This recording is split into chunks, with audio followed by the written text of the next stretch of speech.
ერთი გამოტანება მაგენმა გაქცენ პასუხი. რატო არ გაძლევთ? ჩვენ ხო არ ვითხოვთ ზოგზოგიერთებით გაგვინულე. რა ხდება და მე ერთად იმჟელოთ რა.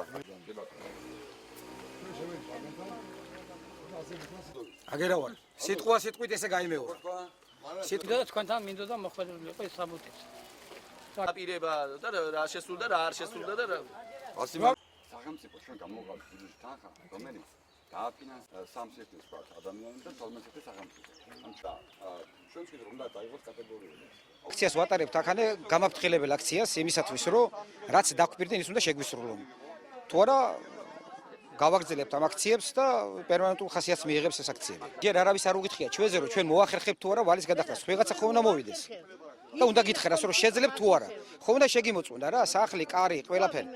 არავინ არ მოსულა სულ და ესე იგი ვატყუებენ დღეს ხვალ დადგება გამოსახლებაზე დრო და გამოგვასახლებენ და კარგად იყავით მე ხელს დაგვიქნებენ. პირველ რიგში ჩვენ ფიქრობთ რომ ეს უნდა მიიღოს იმ ადამიანებმა ვინც დაძარავდა 200% იმის შედეგად. ანუ ქონდა რაღაც ტურისტული ობიექტი ქონდა რომელიც ვთქვათ ტურისტი არ შემოვიდა ვერ ამუშავდა ამ ჩავარდნენ ვალებში და ვინც გადამხდელ უნარიანი არის დღეს ის ხალხის ნაწილი მიიღო და დღეს ეს ჯალი პირველი ეტაპი მე ვფიქრობ და თუ ამ გაამართლა ამ ასე ვთქვათ ამ საქმემ ამის შემდეგ შეიძლება გილაპარაკი უკვე სხვა კატეგორიებზე. იგივე შავისებიდან ახალ გამოყენებაზე შეიძლება საუბარი. 2014 წლის 14 აპრილს შემუშავებული იქნა პროგრამა მცირე და საშუალო ტურისტული ბიზნესის ხარდაჭერის შესახებ. აუცილებლად ეს იპოთეკა უნდა მიბულიყო ტურისტულ საქმიანობასთან. თუ ტურისტულ საქმიანობა პიროვნებას არ გააჩნდა, ეს პროგრამა ვერ გავრცელდებოდა არსებულ ბენეფიციარებზე, ვინც განცხადება დაწერა და განცხადებლებმა ყველა მიცოდნენ ამ პროგრამის შინაარსს.